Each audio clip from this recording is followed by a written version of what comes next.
Hi, welcome to MS Morris Books. I'm Margarita. And I'm Steve. And we write murder mystery stories set in Oxford, Yorkshire, and our newest series is in Pembrokeshire. Right, so here we are on the 1st of May 2026, and it's launch day for first book in our new series, which is the Caldey Island Murders. Mm-hmm. It's the first book in the D.I. Carys Morgan series, yes. Which is set in Pembrokeshire in Wales. Yes. So why did we choose Pembrokeshire? Well, Pembrokeshire is special to me in particular because I'm Welsh. But more than that, it's a very special place in my heart because when I was a child, we always used to go on holiday to Pembrokeshire. And so I have very fond memories from a very early age of going along with the whole family. And that included uncles, cousins, everyone. We all went along in a convoy of cars, and it took all day to get there. So just for context, where were you travelling from and where were you going to? So my hometown is a town called Porthcawl, which is in Wales. It's on the coast. Whereabouts? Roughly between Cardiff and Swansea. Right. And these days you can get to Pembrokeshire in about an hour. About an hour on the motorway is what it will take you.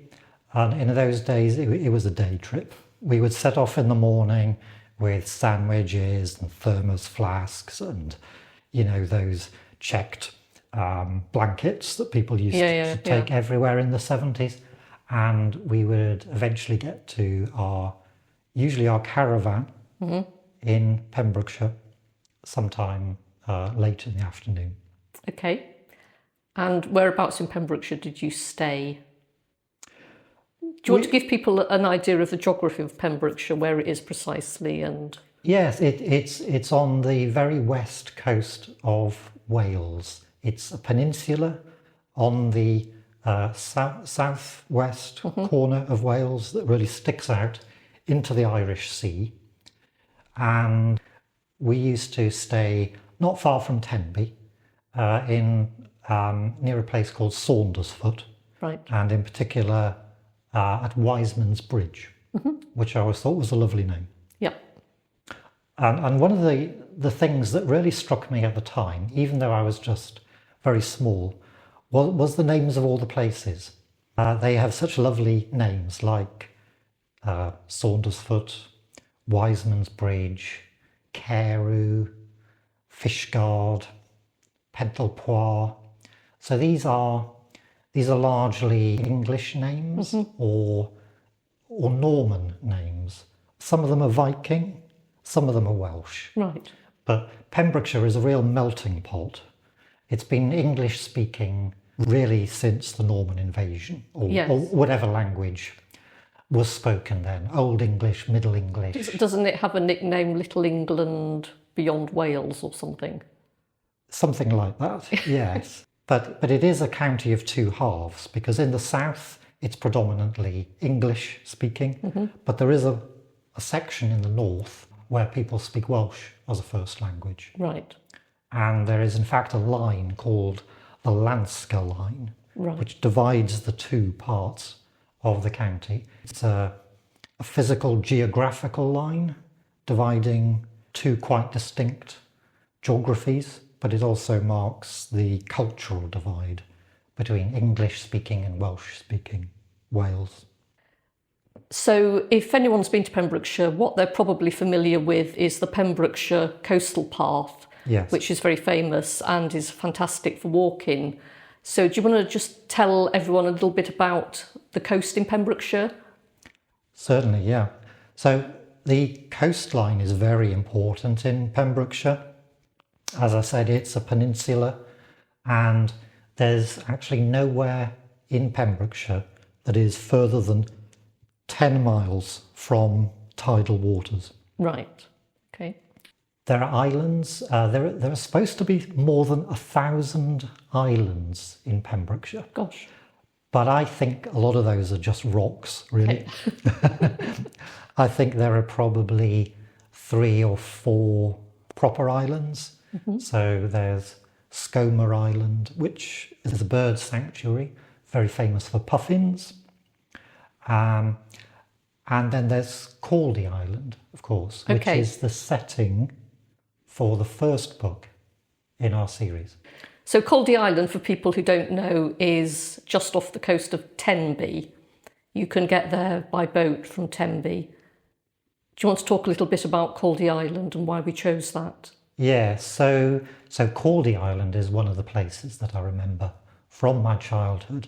And we went back there last year, and I think it's fair to say that it hasn't changed at all. It's a very special island because it's a holy island. There's been a monastery on Caldey since the 5th century. Okay. And the current monastery dates from the 1920s and is a Cistercian monastery. The monks live there and work there, and they make an income from selling chocolate and selling perfumes. And you can visit the island on a day trip on the boat from Tenby. And it's just a very quirky place. It's very, very spiritual, very special. Yes. There are not many people there. Even when you go over in the middle of the summer, there just aren't many people there. It has its own post office. It even publishes its own stamps. Okay. And you can buy a postcard, write it and post it in the post office on Caldey Island, and it will be taken by boat to the mainland and then sent wherever you have addressed it to. Right. And so, as well as the monastery, there are also other churches on Caldey Island, aren't they? One which has a very Welsh name, so I'll let you pronounce that. Right, okay, that's the only Welsh word I'm going to attempt today, but it's called St Ilchtyd's. And it's a very ancient church. It's part of the original priory, dating back to, it's over a millennium. I don't know quite when it was built, but going back at least 1,000 years. There's also the Abbey Church and St David's Church.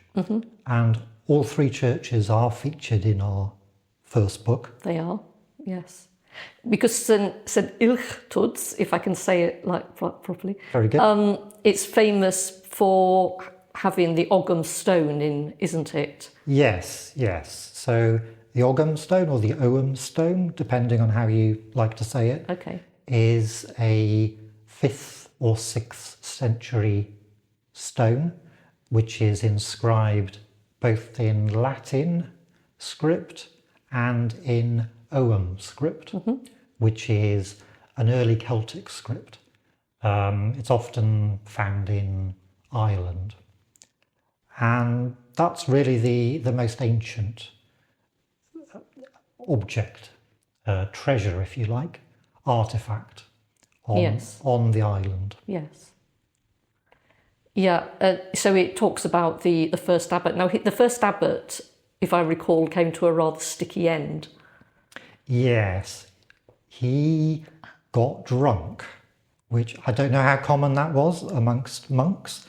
I suspect it may have been quite common, but unfortunately, while drunk, he fell down the well and drowned. Okay, so I mean, nothing like that would ever happen in one of our books. No, that would be outrageous. No, absolutely. No.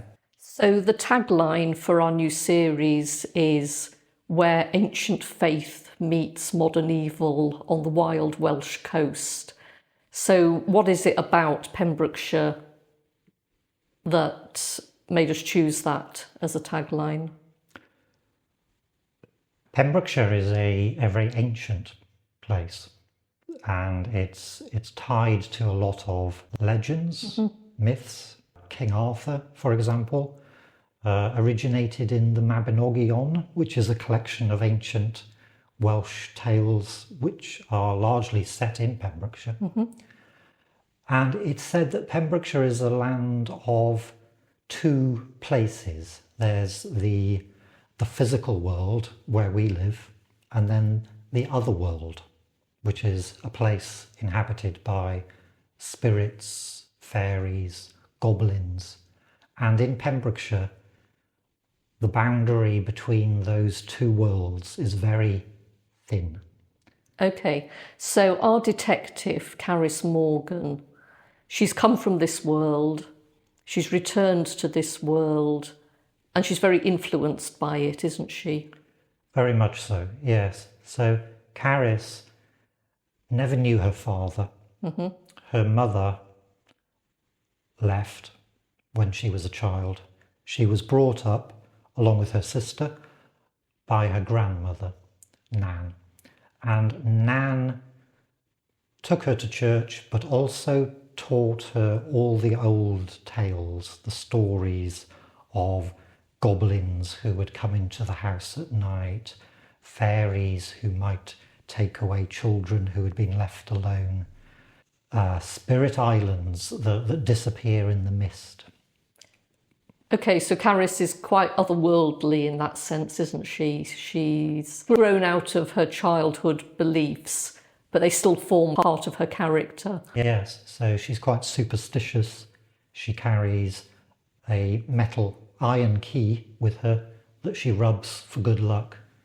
And yes, she's quite an eccentric character. I would say she's unconventional. Unconventional. So alongside Carys is her sidekick, if you like, Detective Sergeant Rhodri Evans. Rhodri's a much more down-to-earth character. Yeah, so we created Rhodri to be, he's more of an everyman. He's young, he's in his 20s, but he's also married to his childhood sweetheart, and they already have 2 young children, and Rhodri just finds himself constantly torn between the demands of family life, the demands of the job, but what he really, really wants to do, he just wants to go surfing. He's still a young man. He feels a bit tied down. He loves his wife, but he also wants to go out with his mates. He wants to have fun, and he's just really struggling to balance everything in his life. So I think everyone can understand Rhodri and the demands that he's torn between. Yes. And of course, he doesn't know what to make of Carys because she's just a bit weird.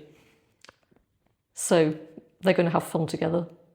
Right. So as you say, today is the 1st of May. It is publication day. It is, yes. For the Caldey Island murders and the launch of a new series. Yes, so very exciting. So it's available on Kindle, paperback and audio. And we've got a lovely new narrator called Nikki Mills, who is Welsh. She's got a beautiful voice. So if you like listening to audiobooks, please do try out the audio. It's available at Audible. And we hope everyone likes the book. We hope so too. Okay, so that's it. Okay, thank you very much. Thank you.